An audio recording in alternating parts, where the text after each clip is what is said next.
Alright, today we're going to inspect and replace the radiator on a Jeep Grand Cherokee. So automotive repair really involves removing the pieces to access the part you need to repair or replace. And in this case there is a flap here. We'll have to remove that to gain access to the bolts that removes the radiator top shroud. So the next thing is I'm going to remove the top shroud, which is 10mm bolts. Yeah, that's right, they're not standard on this vehicle, they are metric. Alright, I'm under the vehicle getting ready to drain it, and I just wanted to point out that the drip points are along the bumper, the back of the bumper. So actually the main drip point was over by the front wheel over here. It was running down the length of the bumper, and you can see some coolant has been splashing onto the bottom of the fan shroud, and that is opposed to the water pump, which would drip on the front of the engine and be running back from there. So that's more reason to suspect that it's the radiator because of the location of the dripping loss of coolant. Well, breaking the fan loose from the water pump was no joy. I had some pliers because I don't have like a metric wrench that fits it. It's like 34, 36 millimeters. I only have like a 32. So anyway, I used a pipe wrench and got on it, and it's a right-hand thread where most European cars are left-hand thread, so you loosen it like you would a normal nut.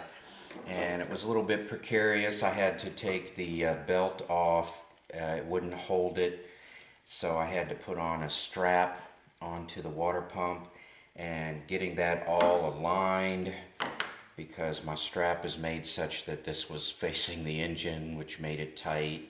So everything was really tight. It took me a little while to get everything all set up and in place so I could break it loose. So that, you know, they do make tools. You can go to the auto parts store and get a Lona tool that holds, that kind of hooks onto the bolts onto your pulley. But this one actually doesn't have bolts to hook onto for the pulley. But so once you get the shroud cleared, you grab hold of the fan and they come out at the same time. So in addition to removing or disconnecting the upper and lower radiator hoses, the automatic transmission lines will have to be disconnected from the radiator. So I get my handy little tool here.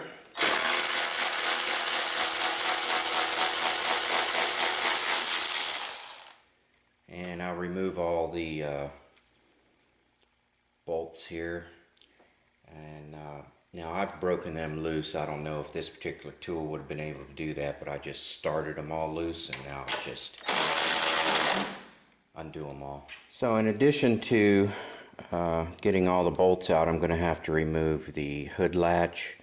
So I'm going to go ahead and take the grill off. It's possible to get a wrench in there and do it, but I'm just going to unscrew the screws and take the grill off and go in it straight away. So the grill is 4 screws. We have 2 at the top and 2 on the side, and then it just rolls right out like this. Now I have a buck screen that I put on a while back. Whether it helps or not, I don't know, but I do it on all my cars. Let me zoom in here, show you all the debris it catches. And it's been a long time since I pulled the grill off, so I mean it doesn't get completely clogged up where there's no airflow. So to remove the hood latch, there's some access holes here and a 13mm socket.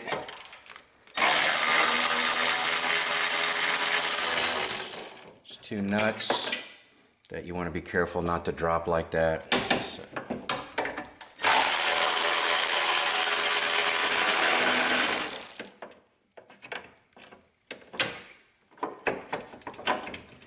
And there's a little clip right here I'll have to take off.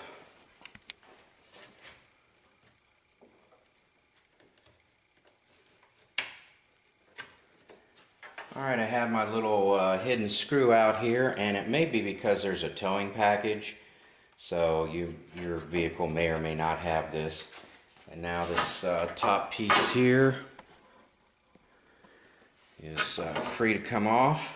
Alright, now with the radiator out, I see the real issue was you only needed to remove these top brackets here on the condenser, and there's a rubber strip that runs down on the outside edge here,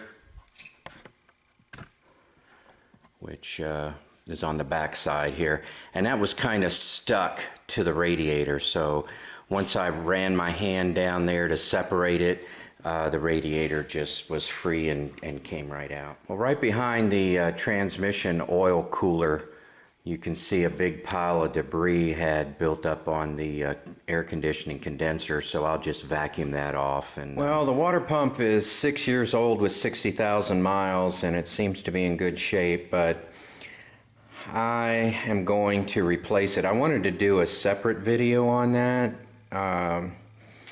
but you know, because it's kind of cheating with the radiator out. Everything is so accessible. So I'm going to go ahead and swap out the water pump, the thermostat, upper radiator hose, lower radiator hose. I'll back flush the heater core, and we'll get this cooling system all set up for another 200,000 miles there for the radiator, and another 100,000 for the water pump. The 14 millimeter appears to be nice and snug on there, no play or slippage. So I'm going to use a 14 millimeter to take the water pump bolts out. So the only tricky parts are the lower radiator hose. If the radiator is present and you have less room, you need to replace the O-ring on the heater return line, and then of course pulling it off of the bypass hose. So to remove the water pump bolts, a 9/16 is acceptable, also a 14 millimeter, except this one bolt down here really did not want to accept the 14 millimeter. Ended up using the 9/16 on that one. So this guy here at the top's a little bit awkward to get to, but they're all accessible, whether you have to reach for them blindly or when the radiator is taking up the space in here, or whether you have it free like I do. Once the water pump's removed, don't worry about the bolts as far as the long ones and the short ones. The long ones won't fit in the short holes, so when you go putting it back together, you'll be able to figure it out fairly easily which ones go where. Or you can just transfer them to the new water pump so that you can keep track of it. That's another way. Now for cleaning the gasket material off, I have a flexible putty knife and a razor blade. I'll try and use the flexible putty knife to remove all of it, but if I can, if it's stubborn, I'll start it with the razor blade and finish it with the putty knife.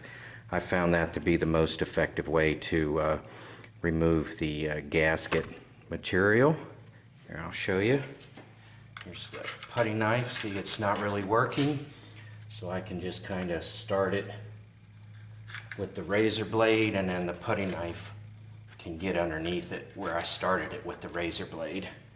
So I just kind of work on it and get that off. It's a lot quicker than what I just showed you on camera. Alright, so they have the new bypass hose in, and it was actually more difficult than I thought. What I had to do was, it was the original bypass hose, so I'm glad I bought a replacement. It looked to be in good shape, but I had to take a screwdriver and use it as a pry bar to get it off the nipple, and then I had to stick a socket or a ratchet behind there to take up that space, and I just kind of pried it off and wiggled it out and finally got it out. The new one went on fairly well, and I'll use a worm screw to tighten it down, and I have it oriented such that I can go through that access hole right here to tighten it down. Because I was unable to get my pliers in there, I guess they put it on the engine before they put the mounting bracket for the air conditioner and the alternator in place. So it was easy for them, difficult for me. So I couldn't get my pliers in there to squeeze the clamp that looked like this. Of course, then I'll replace it with a new worm gear clamp and tighten that down, and I'll have a new bypass hose in place. So I have my worm gear oriented such that I can get a screwdriver, or in this case a driver, nut driver, oriented on there so I can take it off next time. So hopefully there won't be a next time. Alright, it's time to put the water pump back on. So in order to give myself even more clearance, I'm going to take the idler pulley out of the way. And that way I've got a nice clean shot and I can see everything I'm doing. Well, it turns out the way I'm going to have to do this is get the bypass hose started. So I'm going to have the pump free, and then I'll just maneuver it until the bypass hose is on there. Here we go, and then I'll start a couple of bolts and we'll go from there. Okay, radiator arrived, same day delivery. And I live way outside of town, so that's pretty cool that they can get it to me the same day I ordered it.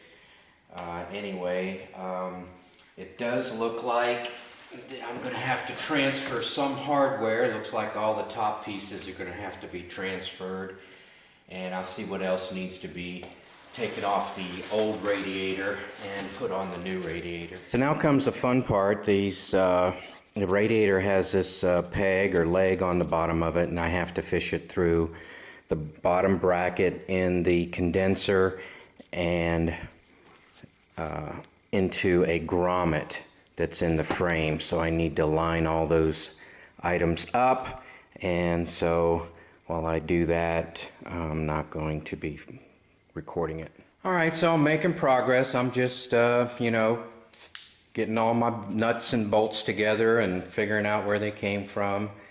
Most of them I have organized and I know exactly where they came from, and just putting things together. I have one assembly tip for you, and that's to start all the bolts. Don't tighten any of them down, just get them all started, and then once they are all started, then you can start tightening them down.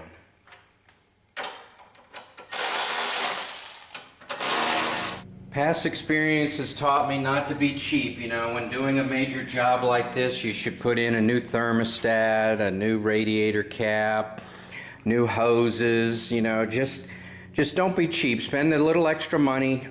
It'll pay off in the long run. And then one other little trick I like to do is I like to put the belt on before the fan. I want to put the fan and the shroud on last because I have plenty of room to do that work. I'm not scraping my elbows or arms reaching in around the shroud and the fan. So that's pretty much all ready to go. Everything except the shroud and fan, and then there's this rubber piece that goes across here. I'll put that in, and then that'll wrap it up. We're ready for coolant. I think I'll connect this hose right here. That seems to be important. Another thing I want to show you is pouring from a bottle. Let me show you a little trick. Most people want to pour this way, but if you pour this way, it won't gurgle on you and won't splash.